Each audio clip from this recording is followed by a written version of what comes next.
Olá, muito boa noite aos amigos do Brasil inteiro que acompanham pelo Agrocanal mais um acontecimento, mais um evento importante da pecuária brasileira. Obrigado também àqueles que nos acompanham aqui no recinto, na sede do SBA, Canal do Boi e Agrocanal em Campo Grande.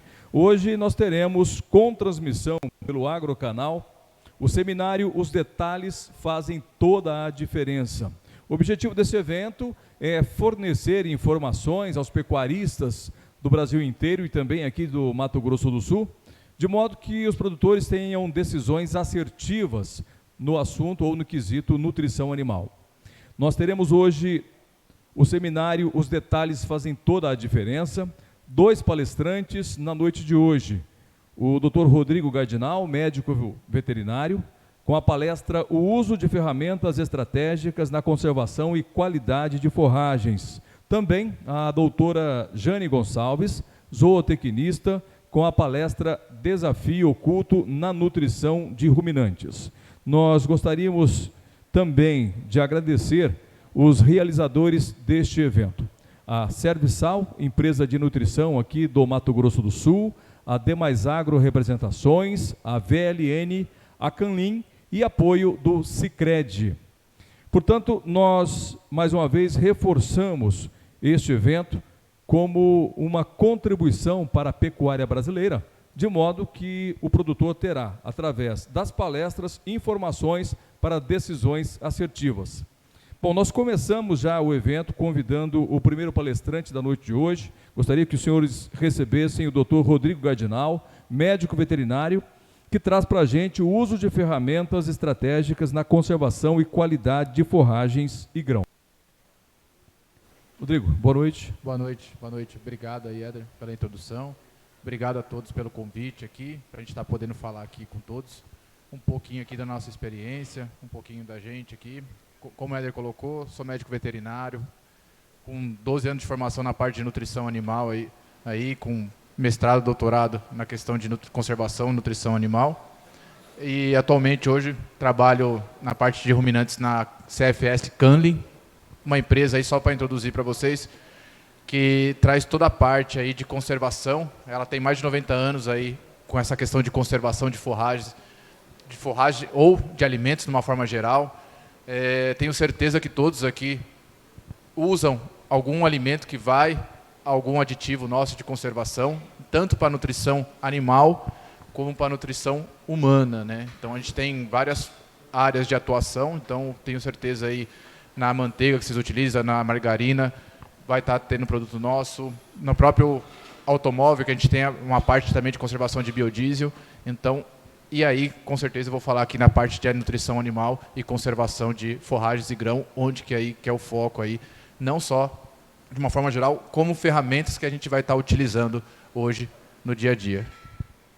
Só vamos aqui. Então, hoje, a ideia aqui, a gente está focando o uso de ferramentas estratégicas na conservação de forragens e grãos. E, para a gente começar, vou só fazer uma introdução, né? A importância disso, né? A gente está na conservação, fazer uma forragem, conservar tanto forragens e grão, a importância disso, das perdas que a gente tem. Um pouco de silagem, o porquê ensilar, que é uma forma de conservação de forragens, e algumas estratégicas aí. A parte de ferramentas aqui que a gente tem para evitar essas perdas, quando a gente tem na conservação. E uma conclusão aqui que eu quero trazer. Primeiro ponto aqui, que eu quero trazer é por que a gente precisa ser bem eficiente e pensar nessas ferramentas de conservação e preservação. Porque hoje, cada vez mais, a gente precisa aumentar a nossa produtividade. E por questão de área, por questão de demanda de alimento. E quando a gente pensa em nutrição animal, pensando em carne ou produção de leite, a gente sempre depara com 4 pontos principais, que é a nutrição, que é o primeiro foco aqui, que eu vou focar bastante. Saúde, o animal não sendo saudável não vai produzir. Genética, cada vez melhorar para ter uma intensidade de melhoramento de ganho ou de produtividade. E ambiência, dar condições para esse animal estar produzindo. Mas se esses 3 últimos pontos que eu destaquei aqui, se a gente não fornecer uma nutrição adequada, o animal não vai ganhar peso, não vai produzir e tudo mais. E quando eu falo de nutrição, a gente pensa em duas vertentes, qualidade de alimento, principalmente, né? Então, a gente quer cada vez mais aumentar a produtividade, fornecendo alimentos com bons, conservados, que consiga potencializar essa questão de genética, consequentemente melhorar a saúde e ter essa questão de ambiência que vai estar junto aí para melhorar o animal. E quando a gente fala em qualidade de alimentos, a gente tem que pensar que a nutrição de um bovino, né, de um gado, são divididas em duas partes. A gente fala que é o volumoso, né? O volumoso aí entra silagem, feno, questão também de pastagem, e os concentrados, que são os grãos. Então, hoje, a gente tem muitas perdas, principalmente nesses dois pontos. E antes de a gente ser um pecuarista, a gente tem que pensar que a gente tem que ser um excelente agricultor. Por quê? Hoje, você produzir é caro, não é barato. Todo mundo sabe o preço aí, semente, adubo, mão de obra, é caro. E a gente tem que, além de produzir, não adianta nada a gente produzir com qualidade, na hora ali de estocar isso, a gente ter grandes perdas. Então, hoje, cada vez mais, com o avanço de tecnologias, não só na parte de questão de produtividade, qualidade de semente, adubo e produção de maquinário, a gente tem que pensar nesses pontos aqui de conservação nos alimentos. E eu vou destacar principalmente aqui, vou iniciar falando um pouco da questão do volumoso, que isso aí hoje é um dos alimentos que a gente tem que trabalhar com eficiência, porque ele é o mais barato aqui da produção, e é onde que a gente cada vez mais introduzir um volumoso de qualidade, a gente consegue reduzir até a concentração de grãos na dieta, sem perder questão de produtividade. E hoje eu pergunto, na questão de volumosos, como a silagem, por que a gente ensila, né? Qual a questão? Por que a gente não dá um alimento direto para o animal e por que a gente ensila, né? Se a gente for pensar, a silagem nada mais é, como outras formas de conservação, que a gente tem de conservar alimento, questão de congelar ou resfriar um alimento, salgar um alimento, que isso aí já vem desde antigamente, mas também a questão de usar algumas substâncias químicas, como nitritos, alguns ácidos, para conservar alguns embutidos, outros tipos de conservas. A silagem nada mais é do que a gente realmente uma forma de conservação, que ela é baseada em dois pontos principais, que é, você reduzir o pH, ou seja, deixar um ambiente bem ácido ali para a conservação, junto com uma ausência de oxigênio, que aí a gente vai ver isso aí, que a gente quer compactar um alimento ali. E quando você traz isso aqui, você retira o oxigênio no ambiente ali e dá condições para produzir ácidos, você traz um ambiente ali que você acaba conservando. Só que esse aí, a gente tem que ser muito eficiente para fazer isso, porque até conseguir esses dois pontos junto aí, gera tempo.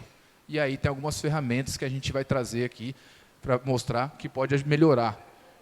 E, Rodrigo, que a gente não dá, então, uma silagem direta aí para o animal, não ensilar, dou um alimento direto para o animal. Porque a gente tem uma questão também, porque a gente ensila, né? Porque a gente tem a questão de sazonalidade.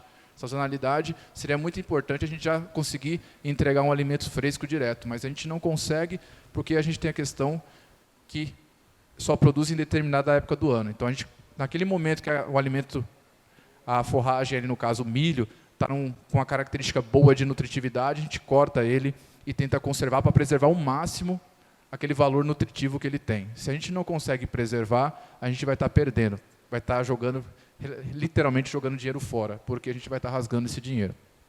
E a questão também que a gente precisa de alimento o ano inteiro, porque ensilar, porque o animal produz o ano inteiro. Principalmente a gente vai pensar num gado de leite, consequentemente num gado de corte, a gente tem essa questão de demanda do alimento no ano inteiro para o animal. Então, aí que entra a estratégia, por exemplo, da questão de usar uma silagem.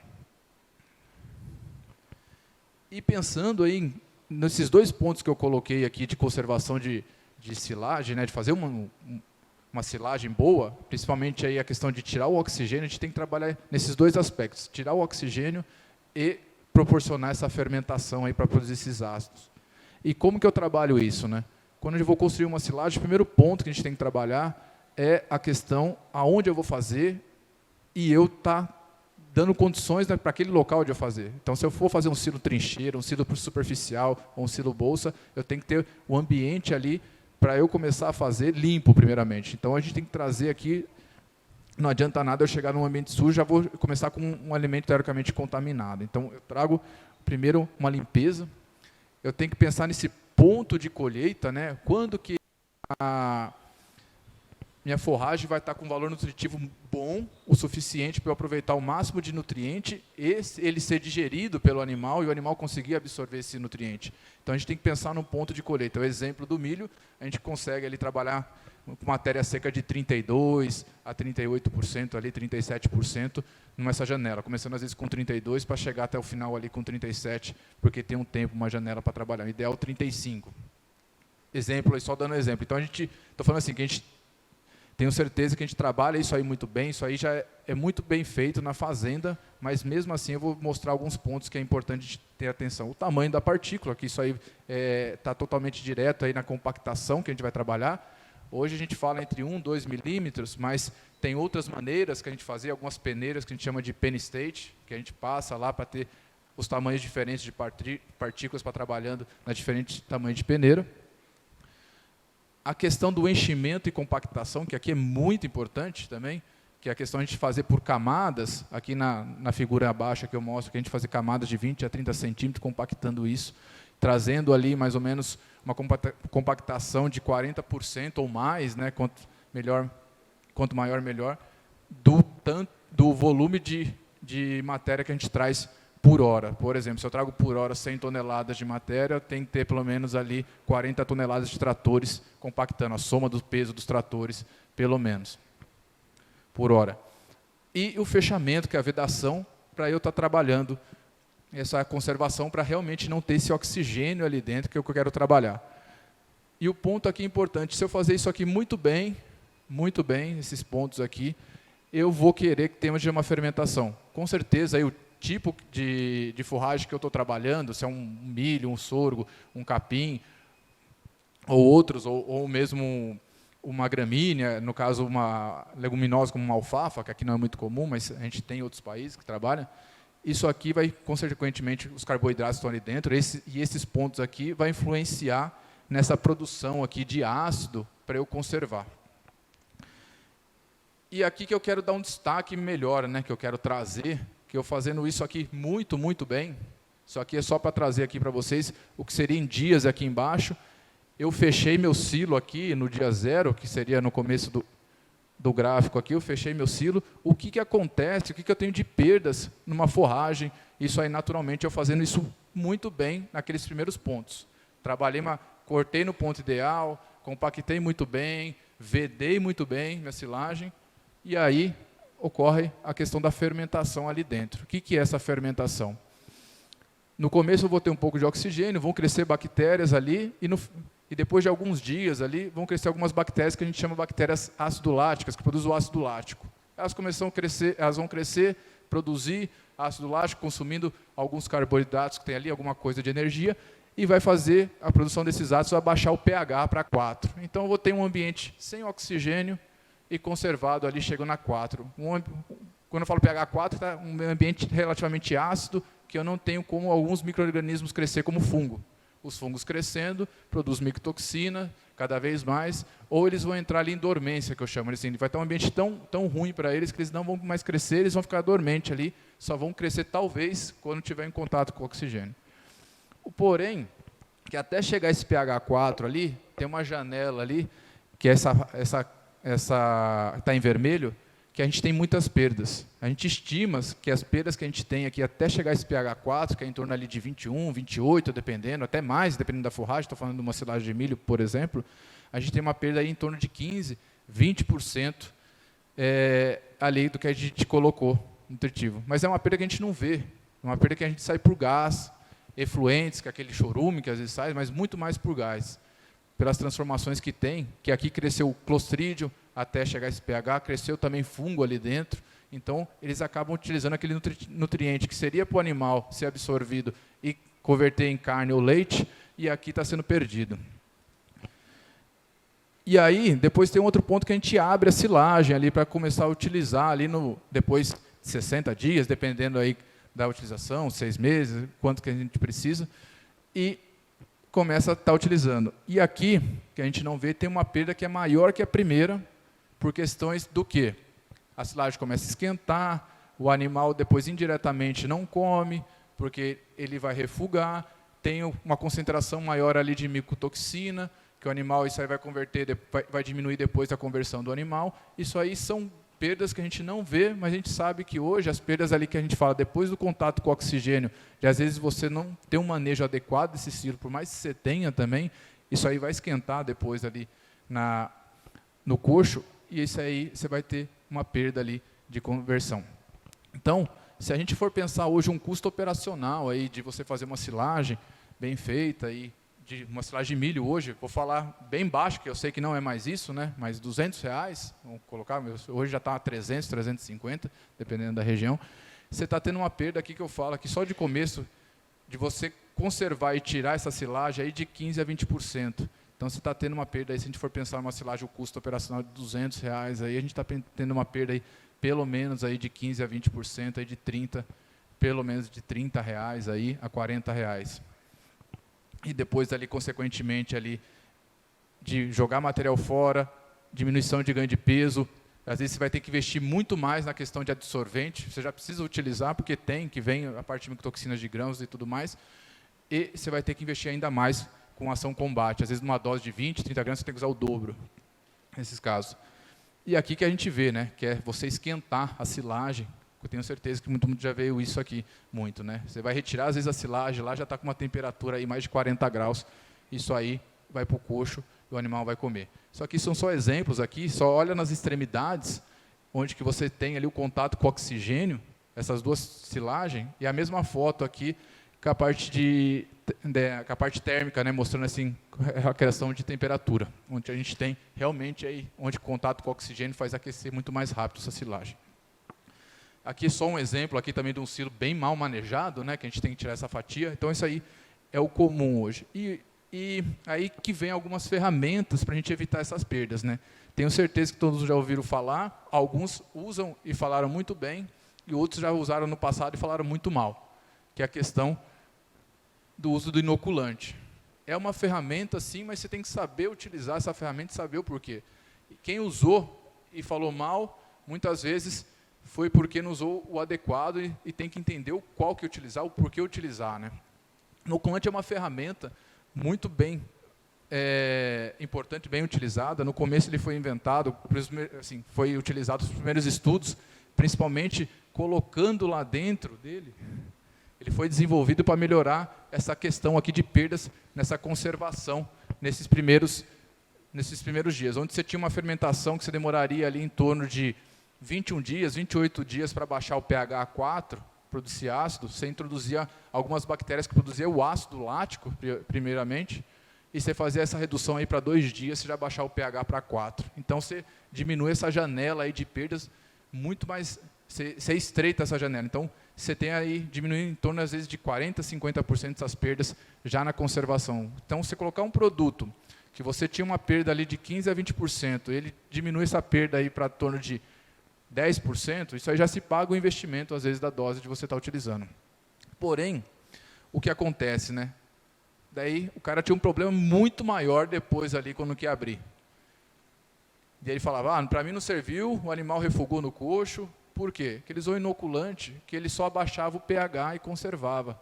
Ele não tinha um inoculante ali, que ia evitar esse aquecimento ali depois. Isso aí é um ponto importante para a gente estar trabalhando e pensar. Então, é aí que a pessoa, às vezes, não teve uma boa experiência na utilização desse tipo de inoculante. E aí que entra, atualmente, aí, isso aqui é só um exemplo, que a pessoa manejava o silo errado, tirava uma parte de um lado, uma parte do outro, só que desse aqui de 10 horas ele tirou no final do dia à tarde, e esse aqui ele tirou de manhã. Então, já estava quente o que ele tirou de manhã, e provavelmente quando ele vai tirar à tarde esse aqui, vai estar quente também. Então, a gente só está dando silagem aquecida para o animal. E dentro dos inoculantes no mercado, temos várias marcas, né, mas o que é a questão? Qual que eu devo utilizar? Né? Se você, Rodrigo, me falou que é importante usar inoculante, mas você tem um problema de você usar o inoculante, você diminui a perda ali no início da conservação, mas você pode ter um grande problema ali depois na questão de abertura, né, que a gente chama de estabilidade aeróbica, que às vezes é maior essa perda. Qual que eu vou usar? O que eu devo usar? Então, aí que vem os estudos, né, tem inoculantes que se chama de nova geração, são os mais atuais. Geralmente ele não é só indicado para uma silagem de milho, geralmente ele trabalha com outra silagem, porque pela questão de cepa que ele tem, e concentração de cepa, né, isso é importante, Hoje, inoculante, gente, não é número de cepa, só para trazer para vocês, e sim qualidade e concentração. Então, esse tipo de inoculante de nova geração, que a gente vai trabalhar, a dose, geralmente, que você vai trabalhar, a aplicação, é igual inoculante de mercado, geralmente você dilui a dose recomendada por tonelada tratada e aplica 2 gramas por litro e aplica 1 litro por tonelada, de forma geral, isso aí tem a indicação, mas eles vão atuar nesses 2 pontos aqui que seria importante, não só na parte de melhorar essa conservação e reduzir perdas, mas também diminuir ali esse aquecimento ou evitar esse aquecimento. E aí que é o diferencial, né? Estou dando um exemplo aqui de um produto que a gente que trabalhou, já estudou, né, que é a questão, que além de ele melhorar essa questão aqui de abaixar o pH para produzir um ácido lático, mas ele produz 2 outros ácidos que são importantes, que seria o ácido acético e o propiônico. Mas, Rodrigo, por que esses 2 ácidos são importantes?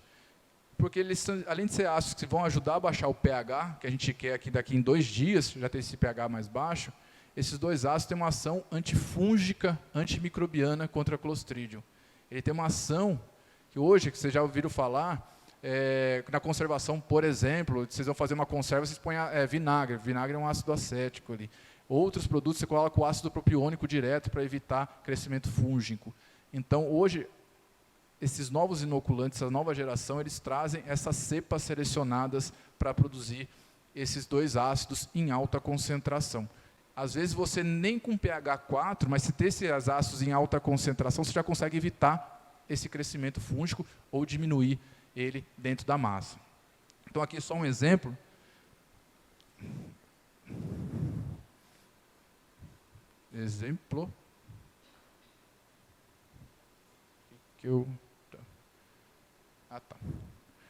Então, aqui, desculpa. Então, nesse estudo aqui, onde que você aplicou, você tinha uma perda ali antes que era de 15% a 20%, você reduziu essa perda aqui para em torno de 9%, isso que eu coloquei, 7% a 9%. Então, só aqui, se você tem um custo aí de uma silagem, que você tem uma perda aí que eu falei de 30 a 40 reais, você está diminuindo essa perda pela metade só nesse começo aí. Então, isso aí já paga o investimento de um inoculante que você está colocando. E você tem esse efeito aqui de evitar esse aquecimento. O que é esse efeito? Se olhar os 2 gráficos aqui, um é a concentração de fungo, e o outro você diminuiu ali, tá? De 8 para 6. Você tem que pensar que ali, esses 8 ali são 1 mais 8 casa de 0. Esse 6 é 1 mais 6 casa de 0. Então, de 8 para 6, você diminui 100 vezes a concentração de fungo na massa. E um outro ponto que é interessante, que você coloca aqui, é que esses inoculantes de nova geração, eles produzem, essas cepas produzem enzimas que melhoram a digestibilidade da matéria que você está colocando, da matéria seca ali. Então, nesse mesmo estudo aí, você vê que ele aproveita que 78% do que o animal consome, ele é absorvido e digerido, e aqui do lado, aqui ele está tendo um aumento para 82%. São 4 pontos percentuais de melhor digestibilidade aí na questão que você está fornecendo. Então, aqui é um ponto interessante. Você está trabalhando. Então, hoje, o fato de você inocular, é muito interessante que você quer comida fresca até o coxo do animal. Então, você quer evitar esse aquecimento de lá desde quando começa o ciclo e chegar essa comida fresca para o animal não refugar no coxo. Então, esse é um ponto.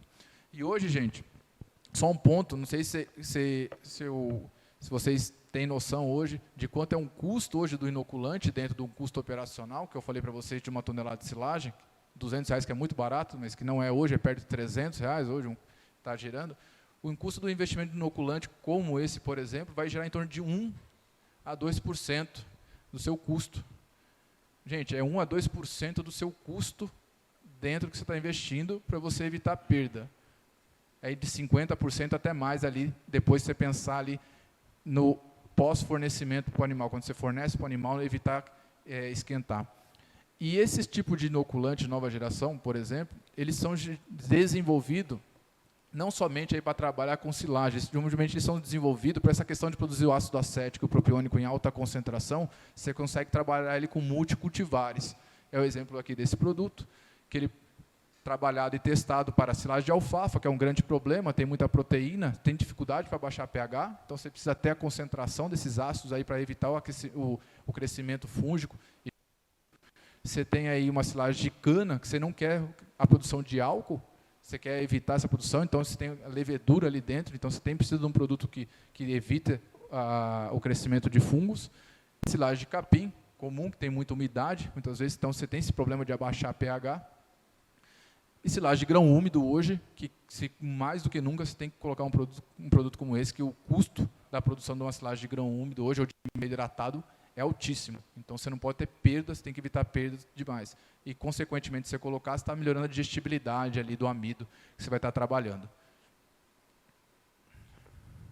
Então, hoje a gente pensa, quando a gente pensa em inoculante, ele é uma ferramenta que foi utilizada, você saber trabalhar, você diminui perdas, mas hoje no mercado você tem que saber qual o tipo de inoculante você tem que trabalhar. Então, você ter uma ferramenta que você multifuncional, que você consegue ter mais eficiência para trabalhar e evitar perdas, é o que a gente quer. E principalmente pensando na produção desses dois ácidos aqui. Alguns trabalham só com o ácido acético, o grande diferencial é o ácido propiônico, aqui está trabalhando, e a combinação das cepas que compõem um inoculante de última geração tem que ser pelo menos 100.000 UFC na dose que é aplicada por grama de material ensilado. Então, nessas 2 gramas, por exemplo, que um produto vai colocar, ele tem que entregar mais de 100.000 unidades formadoras de colônias das cepas que produzem esses dois ácidos, da soma deles, por exemplo, ou de um ou de outro.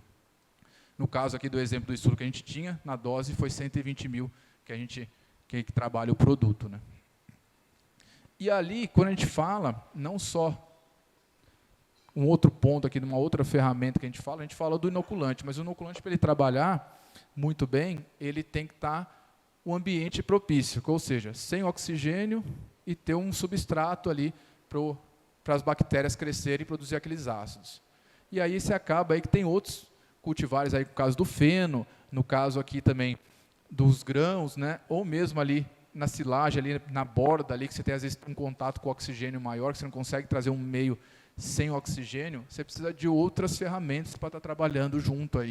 Muitas vezes tem algum programa nessa parte de conservação. E aí que entra a questão aí de alguns produtos que a gente tem no mercado, geralmente são associações dos ácidos já pronto, né? Então, o inoculante a gente vai fazer com que as bactérias produzam esses ácidos, mas no mercado você tem esses ácidos prontos para trabalhar. E o principal dele, geralmente que trabalha numa concentração muito alta, é o ácido propiônico, né? Produtos trabalhando com mais de 50%, 60%, 61%, 62% de concentração de ácido propiônico, combinado com ácido acético e ou com benzoico.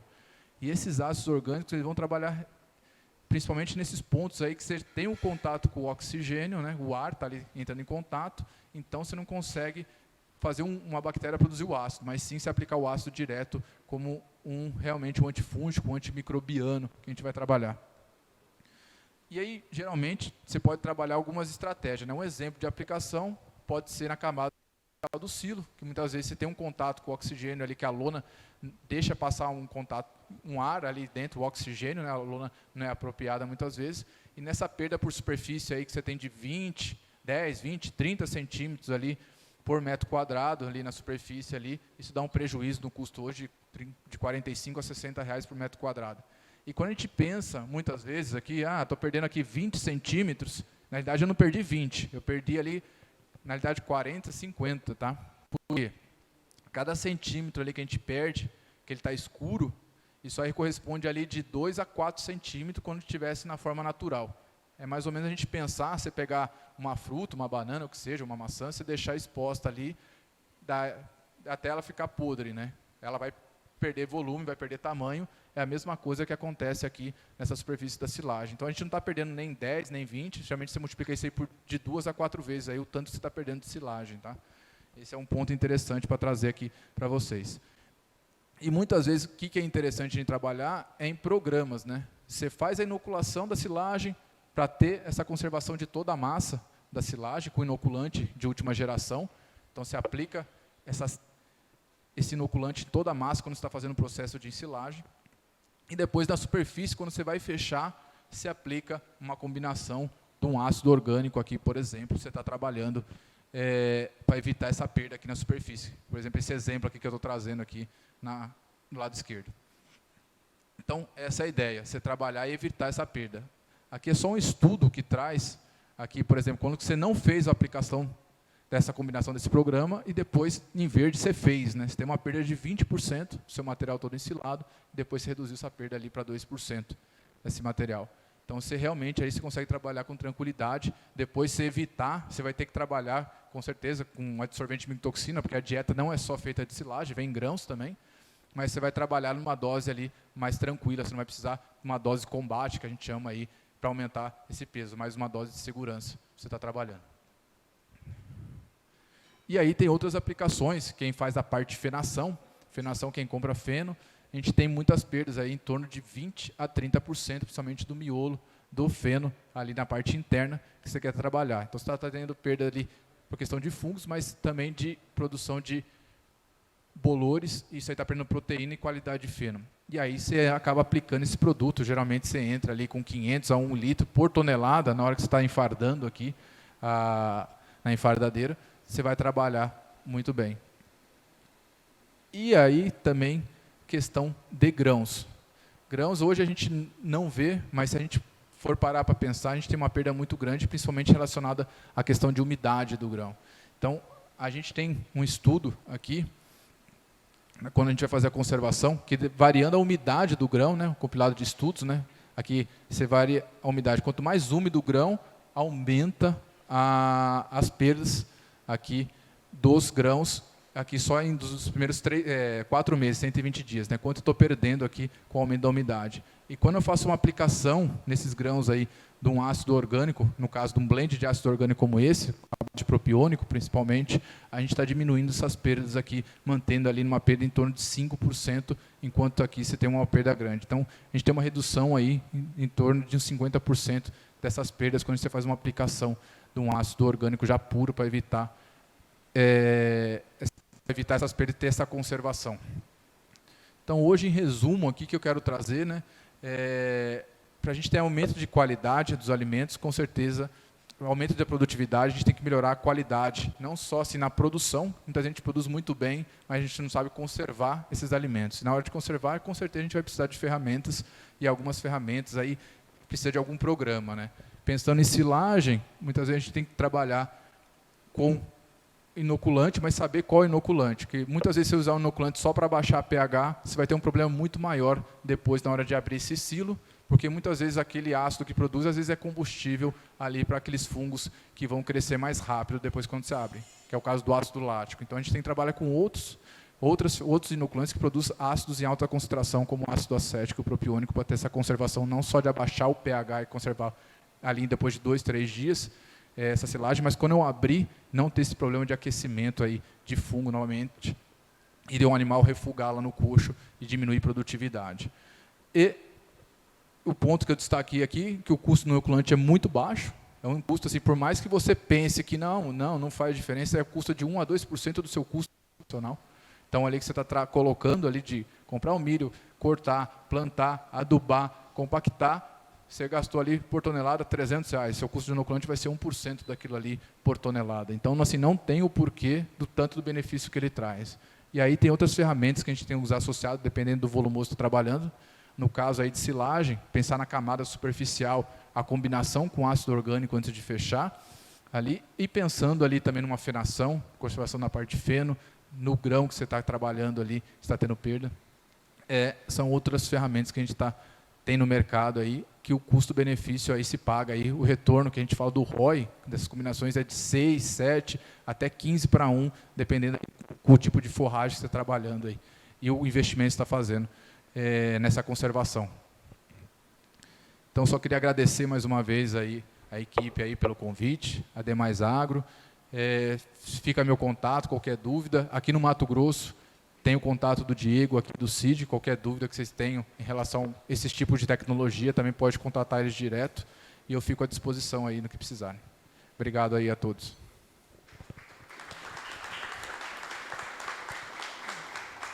Muito bem, obrigado Rodrigo Cardinal, médico veterinário, doutor em nutrição, uso de ferramentas estratégicas na conservação e qualidade de forragens e grãos.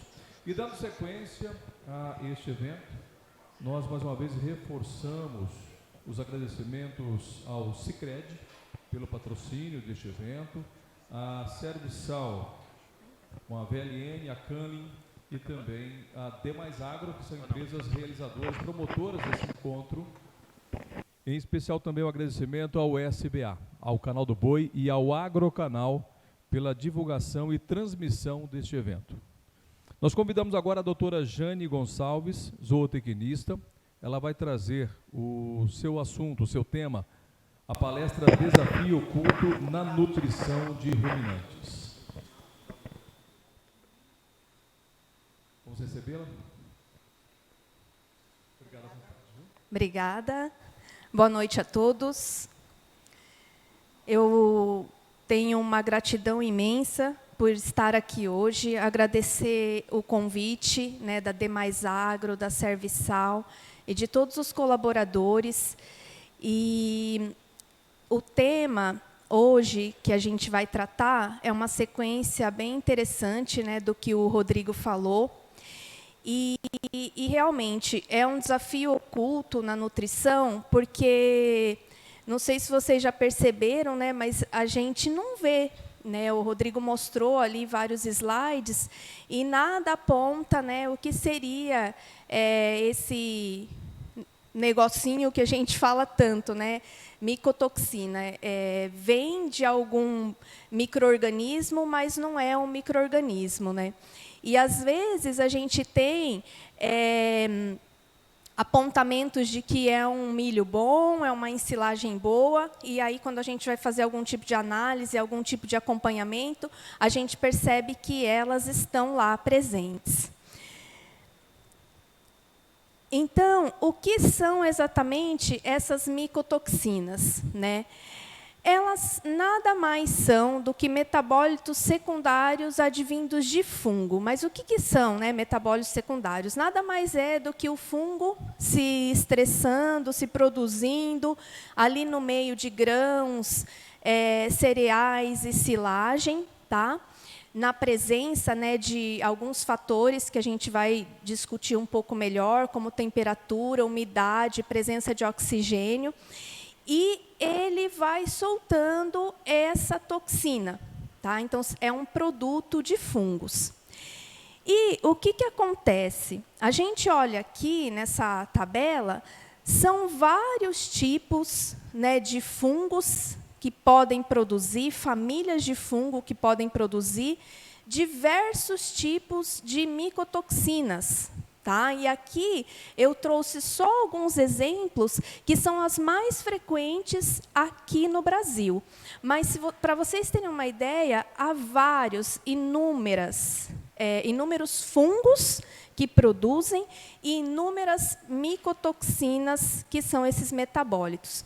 Para vocês entenderem, por exemplo, a micotoxina chamada aflatoxina, que vem dessa família de fungos chamada aspergillus, não tem uma aflatoxina, são vários tipos de aflatoxina. Eu vou dar um exemplo aqui para vocês da M1, que é uma micotoxina tão complicada dentro da alimentação do animal, porque ela vai, inclusive, passar para o leite materno e, inclusive, pode chegar ao nosso leite de consumo. Então, animais produtores leiteiros é um dos que a gente tem que tomar um pouco mais de cuidado. Mas ela não tem só a M1, tem diversas outras aflatoxinas. E assim a gente vai vendo família zealerona produzida pela família de fungos Fusarium, são outros tipos de micotoxinas. Fumoninzinas, também da família Fusarium, mas de outras espécies. Tricotecenos, a gente tem as duas mais conhecidas, que são as micotoxinas T2, que causam em monogástricos problemas muito sérios. Para vocês terem uma ideia, em poedeiras, por exemplo, já começa a causar afta no palato da ave, que já faz com que a ave pare de comer. E a DOM também, que é uma outra micotoxina, né, advinda do tricoteceno, do fungo Fusarium, ela causa vômito. Então, por exemplo, o ruminante, animais jovens, quando presente essa micotoxina em alto percentual, a gente vai observar vômito desses animais. Muito comum também em animais de companhia. Cães e gatos também causa vômito. E essa daqui, que tem um nome mais difícil que todas as outras, a ocratoxina A, que a gente conhece mais como OTA, ela vem também da família Aspergillus ou Penicillium, tá? Mas de outra espécie diferente da aflatoxina. E aí, se vocês observarem a presença, né, aonde que elas podem estar? Elas podem estar em todos os tipos de grãos e todos os tipos de cereais, silagem, feno, polpa cítrica, inclusive leveduras. Tá? Então, assim, elas estão presentes, podem estar presentes em todos esses tipos de produtos da alimentação animal que eu falei para vocês. E quais são os principais fatores que a gente pode ver para a produção dessas micotoxinas? Geralmente é armazenamento inadequado, tá? Então, eu vou armazenar um grão, um milho com uma alta umidade, eu tenho propensão a desenvolvimento fúngico, porque o fungo se desenvolve na presença de umidade, principalmente. Eu vou ter um oxigênio, porque eu tenho um silo, né, que ele é oxigenado. E eu vou ter também ou um excesso de frio, ou uma temperatura moderada. Ou seja, o que eu quero dizer para vocês, a probabilidade de desenvolvimento desses fungos é ao longo do ano e está muito relacionado a armazenamento e conservação desses ingredientes da nutrição animal. Já começa, como o próprio Rodrigo falou, numa má ensilagem, né? Já tem uma propensão de desenvolvimento inadequado de fungo e também uma colheita inadequada desse milho. Passou, ele está num período que já deveria ter sido colhido, então já vai ser armazenado e a compactação vai ser inadequada e começa o problema. Bom, aqui nesse slide, Custódio e colaboradores, eles mostraram para a gente a ocorrência das micotoxinas dentro de 30 dietas de confinamentos de 5 estados diferentes. E olha o que a gente tem aqui. A presença de micotoxinas é maior em baixa, né, o percentual de presença de micotoxina é maior em baixo percentual, ou ppm, a gente vai ver depois ali mais para frente como que é medido isso. Então, tem muita dieta com pouca toxina, mas tem toxina. Tá? Tem mediana, né, um número mediano de dietas com média concentração de micotoxina e menos dietas com concentração mais alta. Mas aqui, nesse próximo slide, eu vou apresentar para vocês 3 gráficos na sequência, que nós fizemos acompanhamentos nos estados de Minas, Mato Grosso e São Paulo, só em dietas aqui de ruminantes. Tá? Aqui, nesse primeiro gráfico, de novembro de 2021 a maio de 2022, a gente tem presença de micotoxina chamada aflatoxina, e aqui é geral, tá? A gente não pontua qual seria, na maior parte das dietas que a gente coletou. E, detalhe, aqui eu coloquei qual seria o máximo de tolerância da espécie ruminantes, tá? Que seria 20 ppb, e tem dieta que ultrapassou esse limite máximo. Esse limite máximo, vou abrir um parêntese aqui agora para vocês entenderem, varia de espécie para espécie. Tá? Então, por exemplo, aqui no caso de ruminantes, a aflatoxina, eles toleram um máximo de 20 ppb. Mas isso não quer dizer que, quando ela está presente, não está causando problema, porque a micotoxina ela vai ser presente dentro da dieta, ela vai chegar no trato gastrointestinal e vai ser absorvida tá? Pelas células do intestino, vai chegar inicialmente no fígado e vai começar os problemas que a gente vai olhar um pouquinho mais para frente quais são. Então, ela já começa a trabalhar negativamente o metabolismo hepático do animal, tá? Então, presentes, mesmo que seja abaixo do limite máximo tolerado pelo animal, já começa a causar problema. Nesse outro gráfico, é a fumonenzina, tá? Na mesma época do ano, né, de novembro a maio. E a gente nota que também, na maior parte das dietas, a gente tinha, né? E o que acontece?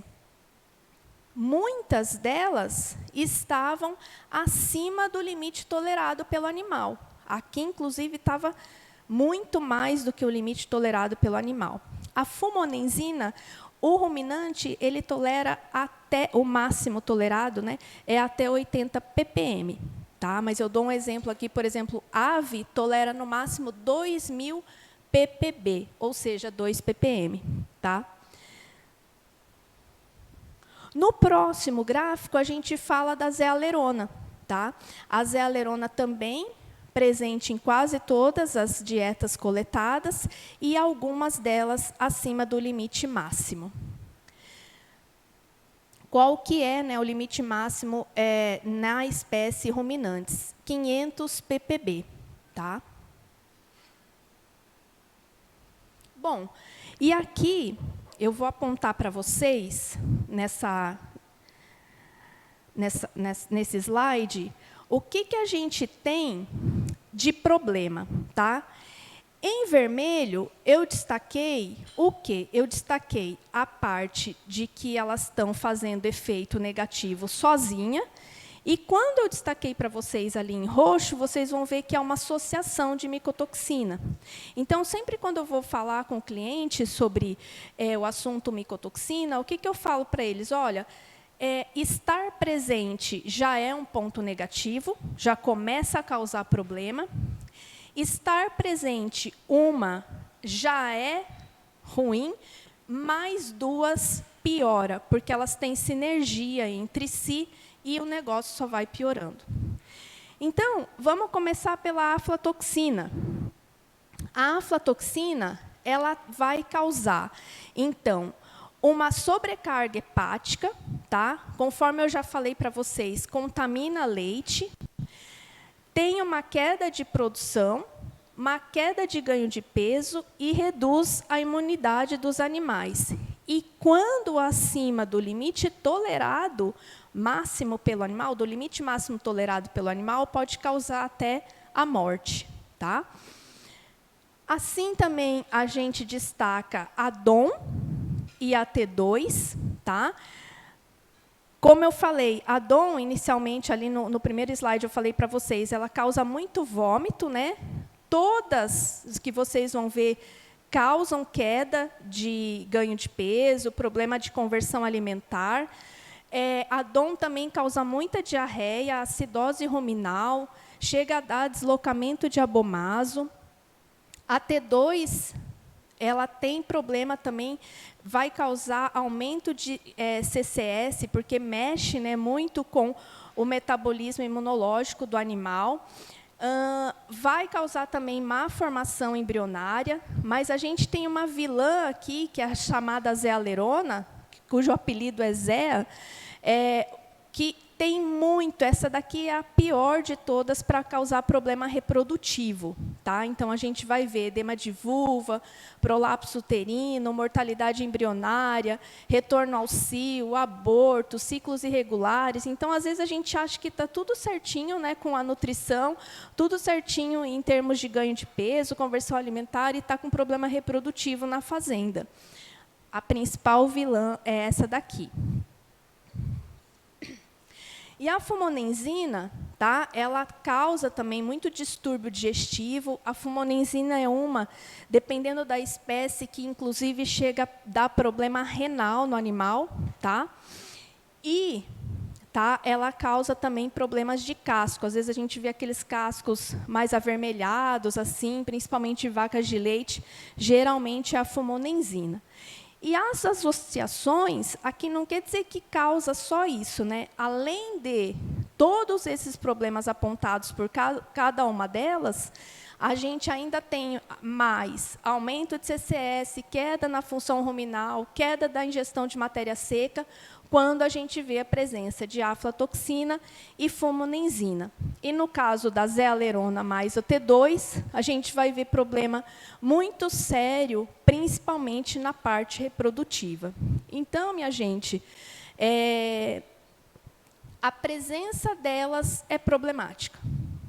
Seja num nível baixo, médio ou alto, e seja na associação de uma ou mais. Tá? Então, o ideal aqui, né, é que a gente trabalhe a dieta para que tenha uma proteção. Tá? E, uma vez presente, tá? É bom destacar aqui, micotoxina, uma vez presente na dieta não há mais o que fazer.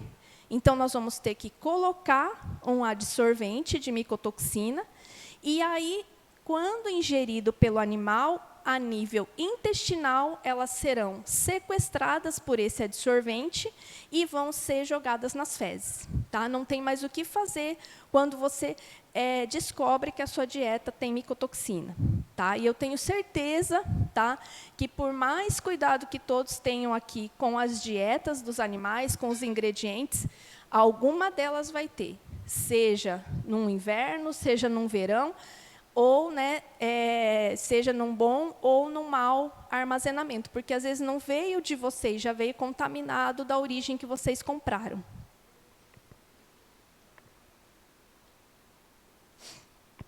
E aqui, nesse slide, eu faço questão de mostrar, porque assim, né, antigamente, né, o pessoal falava, o boi é um animal rústico, tem um estômago compartimentado em 4, tem um metabolismo bastante individual, a partir do próprio estômago, ao contrário de monogástricos.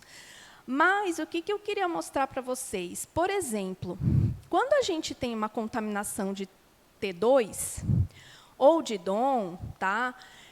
Ou de zéia, aflatoxina, a OTA aqui também, ela entra no rumen e acontece uma biotransformação da estrutura dessa micotoxina, e que muitas vezes, para vocês terem uma ideia, fica até pior o problema de intoxicação desse tipo de estrutura transformada. Então, aonde que a gente vê aqui caveirinhas, tá? A gente vê que a aflatoxina B1 entrou no rumen, se transformou nessa chamada aflatoxicol, que lá no intestino ela vai ter uma contaminação pior do que se chegasse essa aflatoxina B1. E isso que eu estou dando é só um exemplo, tá? Porque aqui a gente pode ver outras, né, como a zealerona, que se transforma em zearalenol, né? Também fica pior. E algumas que se transformam, às vezes, ficam com efeito de toxicidade semelhante, tá? Mas não quer dizer que não perde a toxidez desse tipo de produto que é presente na dieta. Bom, e aqui eu trago 2 trabalhos, tá? Que, né, foram publicados em relação aos prejuízos zootécnicos das micotoxinas. O primeiro trabalho, tá, ele foi publicado por Matheus, no Presente Rural, o ano passado.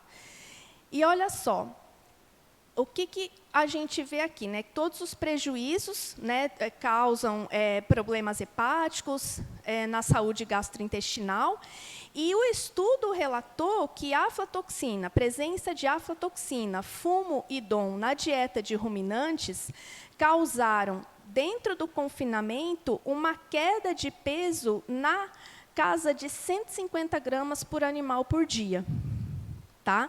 Mesmo, tá, com contaminação baixa, ok?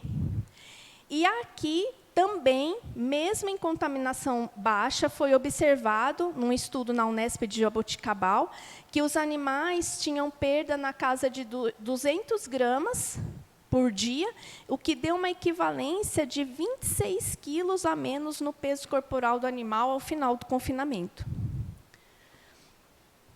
Mas eu queria destacar para vocês que, dependendo do nível de contaminação e dependendo do tipo de associação que a gente tem, o animal vem a óbito. Tá? Eu tenho um relato de uma fazenda de Minas Gerais, que eu acompanho há mais ou menos 3 anos.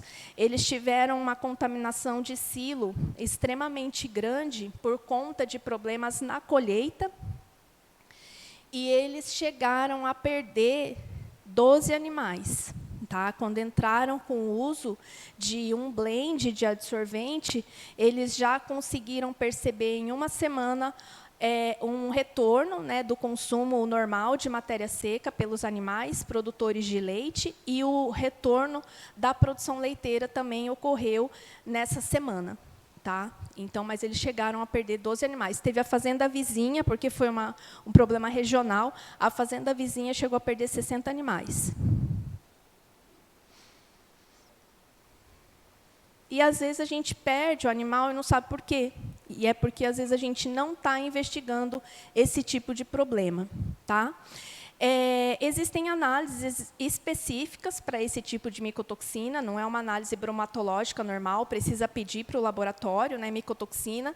É possível pedir vários tipos de micotoxina, especialmente essas 3 são as mais recomendadas que a gente pede. E é muito importante fazer essa monitoria para a gente conseguir colocar, né, um nível de produto que vai sequestrar adequado também para aquele tipo de contaminação. E agora eu falo para vocês como prevenir, né, os efeitos dessas micotoxinas. Então, assim, né, sempre, inicialmente, nós vamos precisar ir lá na primeira ponta, né, que seria melhorar a colheita, a ensilagem, a compra e o armazenamento desses grãos. Porém, né, fazer monitoria dessas dietas, com essas análises de toxinas, e usar constantemente um blend de adsorvente para evitar todos esses danos, né, tanto na saúde, no metabolismo e no desempenho do animal. Alguns tipos de adsorvente estão aqui, então a gente pode trabalhar com carvão ativado, extratos herbais, mananos e glucanos, advindos de levedura autolizada ou parede celular de levedura, e também alumínio silicatos, bentonitas, zeólitas, que o ideal é a gente trabalhar com blend. Porque cada tipo de micotoxina, que eu mostrei para vocês no primeiro slide, ele tem um tipo de adsorção, e ela é atraída por um tipo, né, de produto. Então, por exemplo, a aflatoxina, ela tem carga. Tá? Então, ela precisa de algo que também tenha carga para ter atratividade e ser jogada fora. Quem faz esse tipo de adsorção na aflatoxina? Zeólita, alumínio silicato, bentonita, que vai conseguir fazer essa atratividade, vai grudar, vai transformar a aflatoxina num produto mais pesado, que não é mais absorvido pelo intestino, e aí ele vai ser jogado fora. Tá? A mesma coisa para fumonenzina e zealerona, por exemplo, aí eles já não têm carga, são chamadas micotoxinas apolares, então você precisa ter alguma coisa que vem com encaixe, que são chamados os glucomananos ou mananos e beta-glucanos, que vêm da parede celular de levedura ou levedura autolizada. Então, eles vão lá, eles têm uma estrutura que aí encaixa nesse tipo de micotoxina, não é mais absorvida e é jogada para fora. Extratos herbais também podem fazer algum tipo de desestruturação desses tipos de micotoxina, que não é mais absorvido pelo intestino e são jogados para fora, nas fezes. Bom, aqui eu trago um trabalho da Universidade de Santa Maria, que eles fizeram o seguinte, eles fizeram 4 tratamentos, um com a dieta basal, que é esse verde, outro com dieta basal mais a contaminação de zealerona, O azul é o tratamento 3, dieta basal, zealerona, mais 0,25%, ou seja, 2,5 kg de adsorvente de micotoxina. E o T4, eles colocaram, que é o amarelo, eles colocaram, além da dieta basal, mais a contaminação de zealerona, eles colocaram 5 quilos por tonelada de ração. E aqui eles analisaram a taxa de concepção. Então, numa dieta que não tinha contaminação, esses animais tiveram 83% de taxa de concepção. Quando a gente vê uma contaminação, a gente tem essa queda, né? Então, os animais tiveram apenas 60% de taxa de concepção. Quando tratou com 2,5 kg por tonelada de adsorvente, aumentaram, então foram para 67%. E quando teve um maior tratamento, que foi 5 quilos por tonelada, voltou quase igual, né, à taxa de concepção de dietas de animais que recebiam dietas não contaminadas. Tá? Então, ou seja, aqui comprovando, né, que a gente tem um efeito positivo com o uso desses adsorventes. É lógico que cada tipo de adsorvente tem uma potência. Tá? Então, a combinação de uma bentonita com uma parede celular de levedura, uma levedura autolizada, um alumínio silicato, dependendo dos percentuais que você coloca desses ingredientes, você vai ter um nível de potência desse adsorvente, e aí você pode ter uma inclusão maior ou uma inclusão menor. Dentro do mesmo adsorvente, você vai ter uma inclusão maior ou menor de acordo com a contaminação que essa dieta traz. Então, por isso, a importância da monitoria dessa dieta. Nesses próximos slides, a gente traz, né, a empresa que eu trabalho é a Vetline, e a gente tem uma unidade de negócio chamada VLN, que nós tivemos a ideia, né, através de vários estudos que a gente fez com adsorventes independentes, com produtos independentes, a gente teve a ideia, né, de levar a solução para o produtor dentro de um produto só, que é a linha VLN. Tá?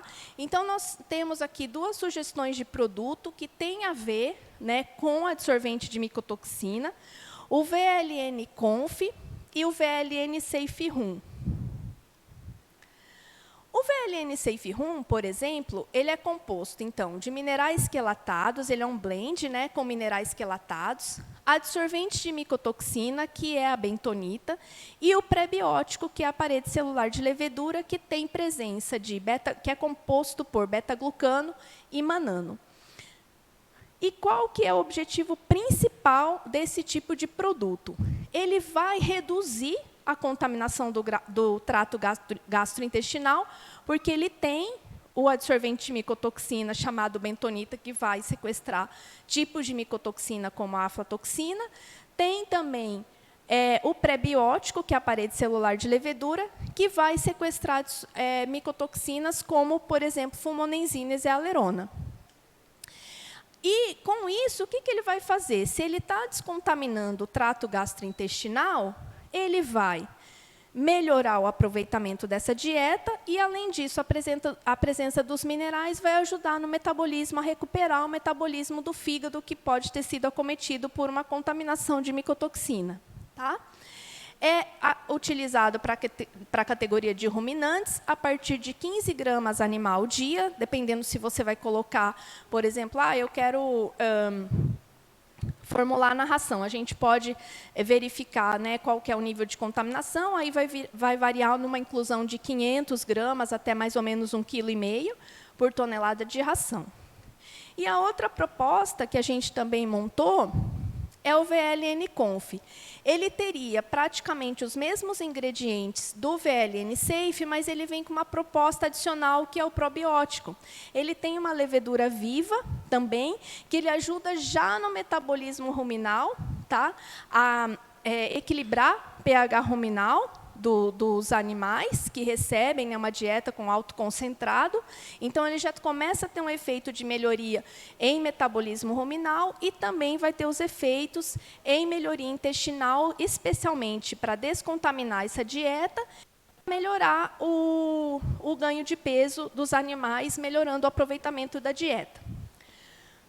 A proposta é mesmo 15 gramas animal dia. Ele pode ser utilizado em confinamento, ele pode ser utilizado a pasto, junto com sal mineral. Inclusive, a gente tem um produtor que utiliza esse tipo de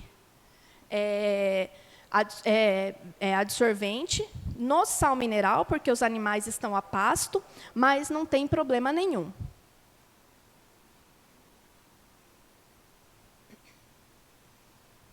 Bom,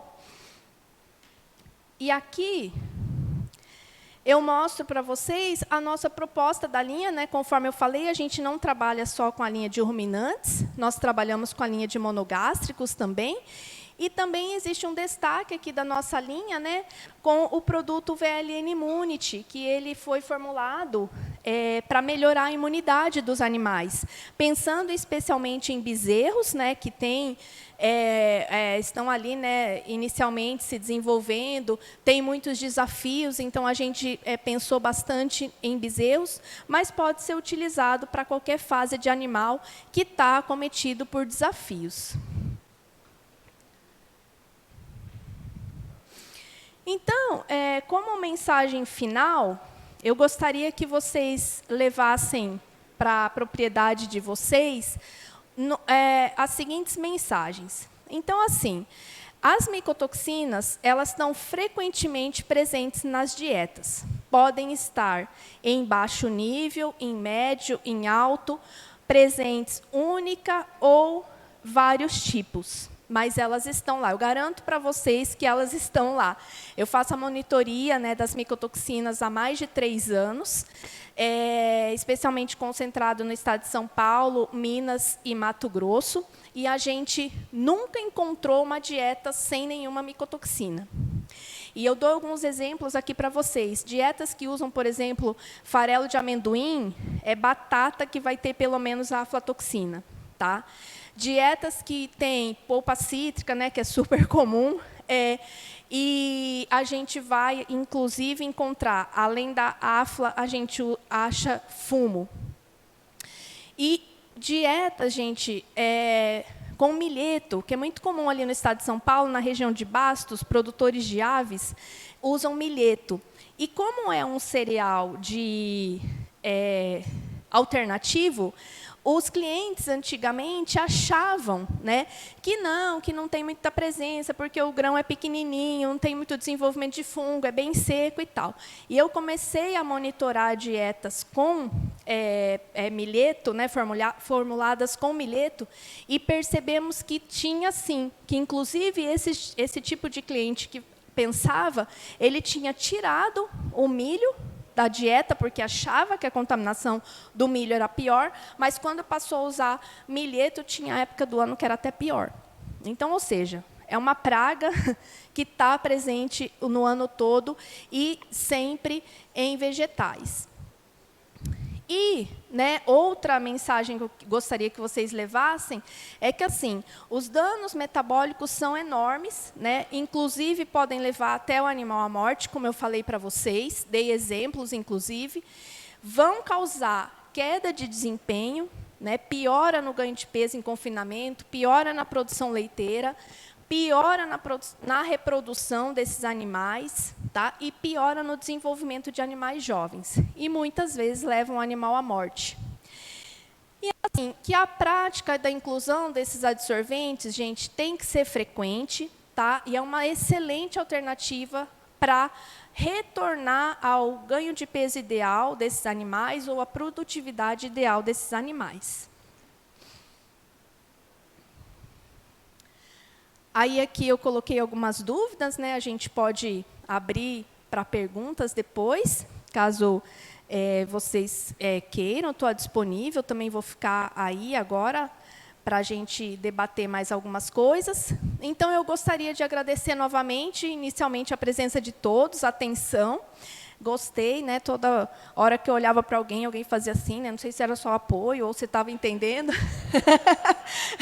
Mas tudo bem, estou aqui para tirar dúvida. Agradecer especialmente a Demais Agro, a Serviçal, né? E todos os outros colaboradores, Sincred, como já foi citado. E eu deixo aqui o meu contato para vocês. Nós, da VLN Feed, a gente tem também as redes sociais que vocês podem entrar. A gente sempre está publicando coisas novas, inclusive nos blogs. A gente sempre está fazendo algum tipo de reportagem sobre o assunto. Muito obrigada a todos, viu? E uma boa noite. Legal, doutora Jane. Fica conosco, porque nós temos alguns questionamentos, algumas dúvidas. Eu conversava na mesa onde estou ali com meu amigo Jorge Camargo, na Lore Birigui, a gente falando como o sistema produtivo, né, pecuário brasileiro é cheio de necessidades que o produtor tem, né? São muitas variáveis para a produção agropecuária. Não é tão simples colocar a carne ou o leite na mesa do consumidor, né? Ainda falava com outro amigo, que é o Romildo, da Solar Easy, que está conosco aqui também. Ele não é do setor, é da área de energia solar, está dizendo o seguinte: olha, eu nunca imaginei que produzir carne e leite era tão complexo assim, né? São muitas variáveis para que a gente chegue na qualidade desejável. É claro que o consumidor, né, que é a outra ponta, que é a ponta que os senhores trabalham para atender, produzindo na fazenda para chegar na outra ponta, eles jamais imaginam as dificuldades que os senhores têm, né, o quanto se investe, o quanto gasta para colocar um produto de qualidade. Então, só estando na pele do produtor, acompanhando o dia a dia, a gente vê essa complexidade. Bom, nós queremos abrir para os senhores agora perguntas. Eu até tenho um amigo, Marcelo Pinto, ele é de São Paulo, mas tem fazenda aqui em Camapuã, e acompanhando as palestras, e eu acho que a pergunta é para você, viu, Rodrigo? Se você puder vir à frente também, Rodrigo Gardinal, médico veterinário, que falou sobre o uso de ferramentas estratégicas na conservação e qualidade de forragens de grãos. Bom, eu vou aproveitar o seguinte, ele mandou um áudio para mim, eu vou fazer o seguinte, eu vou ligar o áudio dele aqui no meu WhatsApp e vou colocar para vocês ouvirem, daí a gente poder responder. Pode ser? Claro. Vamos lá, então Marcelo, que está acompanhando pelo Agrocanal, assistindo, muito obrigado, viu, Marcelo? Grande abraço a você. Eu faço um semi-confinamento aqui em São Paulo, num sítio aqui em São Paulo. E eu planto milho e faço a silagem. Na hora de fornecer essa silagem, como ela fica um pouco distante dos coxos, eu vou lá e carrego a carreta com a quantidade para 3 dias. Então a carreta fica, eu oferto hoje o gado, amanhã e depois de amanhã. Eu queria saber se isso traz algum malefício, né?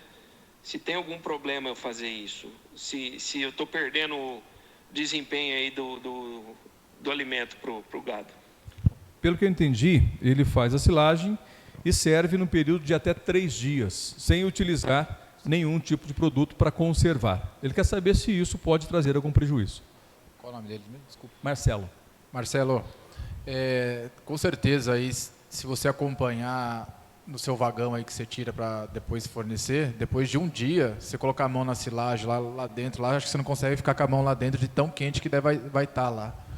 Porque realmente fermenta, assim, cresce fungos ali e crescer começa a gerar calor, isso é perda. O ideal, sempre todo manejo de uma silagem, né, a ferramenta é você tirar todos os dias uma camada ali em torno de 20, 30 centímetros para você trabalhar. E mesmo assim, quando chega no coxo, quando ela mistura com outros alimentos ali, um concentrado, um farelo, que tem uma carga grande ali também de fungo, vai ser um substrato, esse material úmido dessa silagem, para eles crescer. Então, vai fermentar no coxo lá. Então, querendo ou não, você está tendo perda. Não é o manejo ideal. Ideal você pudesse fornecer todo dia, porém, com um tipo de inoculante que você trabalha, evitar esse aquecimento, você consegue realmente ali diminuir essa concentração, esse aquecimento ali durante 1, 2 dias ali, provavelmente. Tá? Uns falam até 3, 4 dias, mas isso aí depende muito. Eu não vou garantir que esses 3 dias você vai ter essa segurança de não esquentar, por questão ali de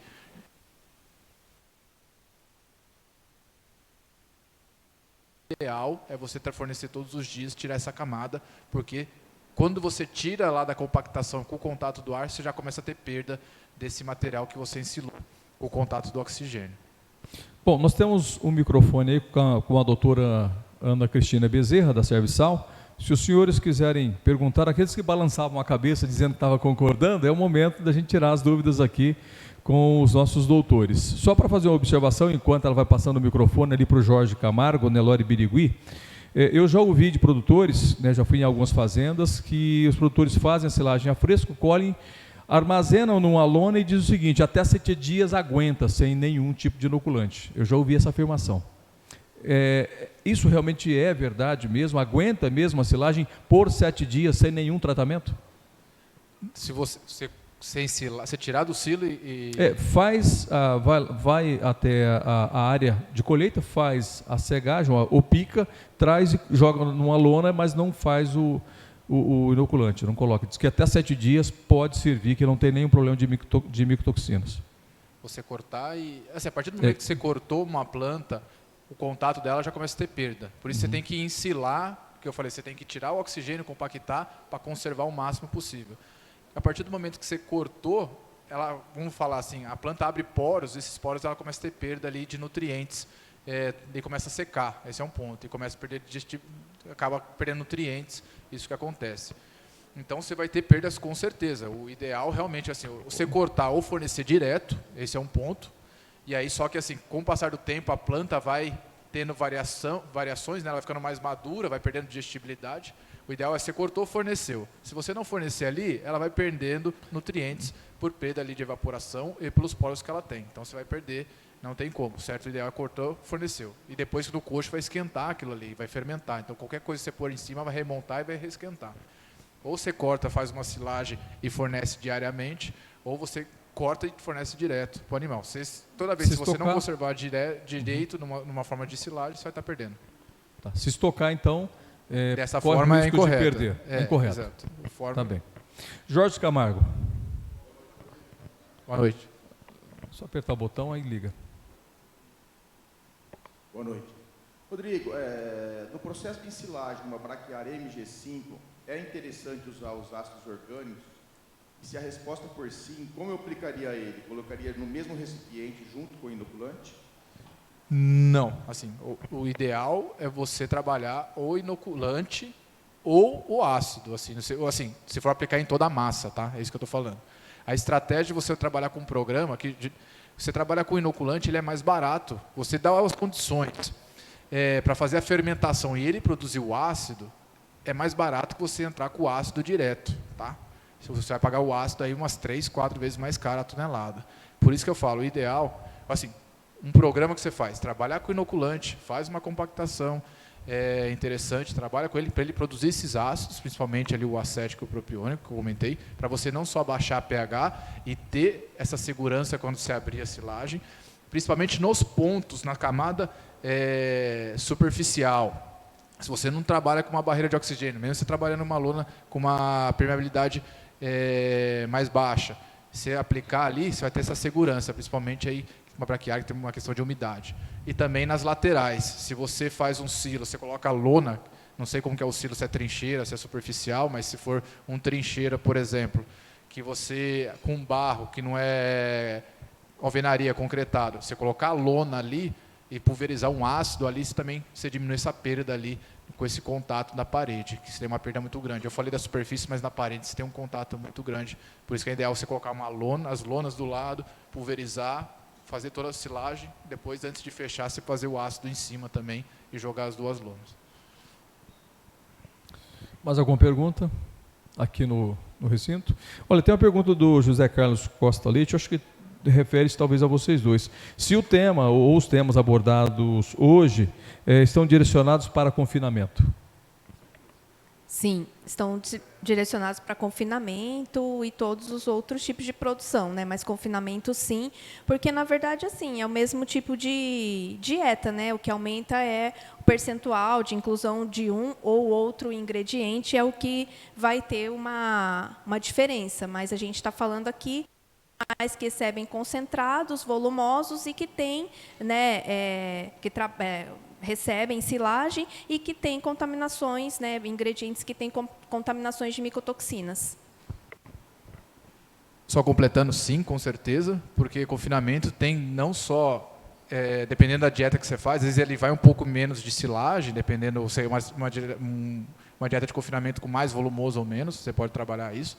Então, sim, mas tem a questão do concentrado, dos grãos, que vai muito. Então, micotoxina vai ter independente. Isso aí vem muito de grão, da parte de mau armazenamento, então você tem que entrar sempre o adsorvente como preservar.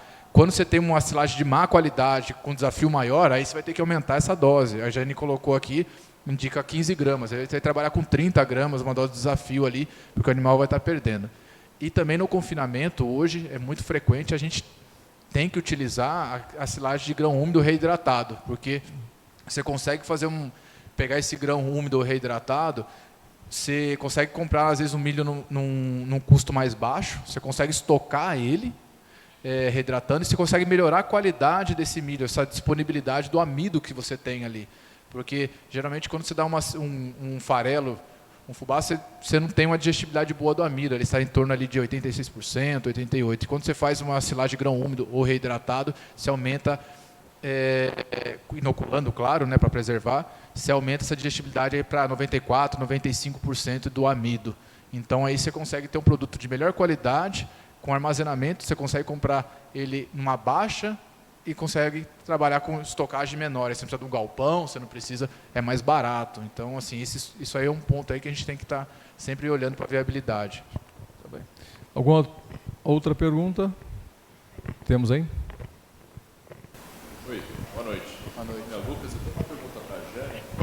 A respeito de micotoxinas, vem se utilizando cada vez mais aqueles resíduos de armazém, grão, e eles falam muito a respeito de micotoxina. Como que pode-se incluir isso dentro de uma dieta, sem você ter uma grande perda? E se é viável fazer uma análise desse produto para depois fazer uma correta balancear na dieta? Olha, tudo vai depender do custo, mas a gente já condenou esses tipos de resíduo, dependendo da contaminação. Eu não sei se você lembra de dos slides no gráfico que tinha quase que mais que o dobro do que o animal tolerava no máximo. Aquilo ali foi condenado, tá? Era resíduo de amendoim, tá? Que tinha, e também residual de levedura, uma coisa assim, que estava vinculado com isso. Sempre esse tipo de produto, o ideal é que você faça uma análise primeiro, tá? De micotoxina, talvez essas 4 que eu tenha citado aqui hoje, principal para ruminantes, que seria a aflatoxina, zealerona, fumonenzina e também a DON, né, ou a T2 também, mas talvez as 3 seria interessante, e dependendo do nível, se está muito acima do máximo tolerado, é melhor você não utilizar, porque mesmo que você coloque um adsorvente, talvez não tenha tempo no trato gastrointestinal para absorver tudo o que é preciso, parte vai ser absorvido, como é uma carga muito grande, né, parte vai ser absorvido, e daí vai ter uma piora no desempenho do animal. Então, dependendo do que tem de contaminação, a gente não recomenda. Muito vai mesmo da inclusão que você vai utilizar isso, porque às vezes ele vai estar, vou usar 10%, dar uma diluída, mas nunca sem um adsorvente, porque se você tem o problema ali, seja pequeno ou não, você tem esse problema e ele pode se agravar. E uma outra coisa também, gente, que a gente já monitorou, por exemplo, um armazenamento de um grão num começo de ano, depois, uns 6 meses depois, você vai ver uma piora, porque assim, se você não controla o desenvolvimento fúngico, ele continua liberando micotoxina ali, então o negócio pode ser pior, entendeu? Então, muitas vezes o ideal é você tentar monitorar, né? Ou nessa compra desse produto que você já acha que vai ter um problema, é melhor você não comprar, analisar primeiro e depois decidir se vai usar ou não, mas dependendo, a gente até condena. Mais uma, tem outra ali também, viu? Depois. Olá, boa noite. Meu nome é Alex, eu sou engenheiro agrônomo. Na época de faculdade e hoje também, eu vejo muita gente utilizando para a fabricação de rações caroço de algodão. E assim, juntamente com caroço de soja, entre outros.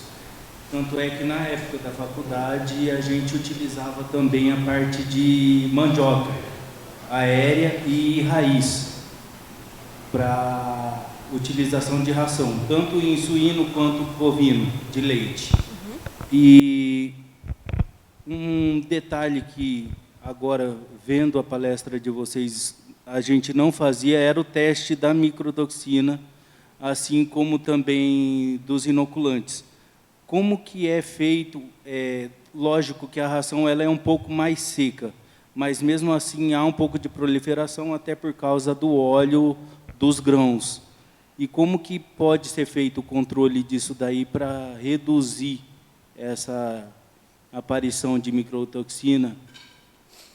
Tá, isso na verdade o Rodrigo responde, mas eu também já falo, né? Na verdade, assim, para você controlar o desenvolvimento fúngico, você vai ter que lançar mão de ácido orgânico, conforme ele falou. Para você controlar a contaminação de micotoxina na dieta, é só você colocando um adsorvente, porque toda a absorção, todo o sequestro dessa dieta, dessa micotoxina na dieta, é só a nível intestinal. Uma vez a dieta contaminada, não tem mais o que você fazer. Não tem, sabe, algo ali que você mata, porque ele é um tóxico mesmo. Então, assim, ele é como se fosse um pó que está ali, que ele está inativado, não consegue tirar por nada. Então, a hora que entra a nível intestinal, existe uma reação metabólica, como eu falei, por conta de pH intestinal e tudo mais, e por conta de ter algo que atraia ele para que ela seja, né, para que ela seja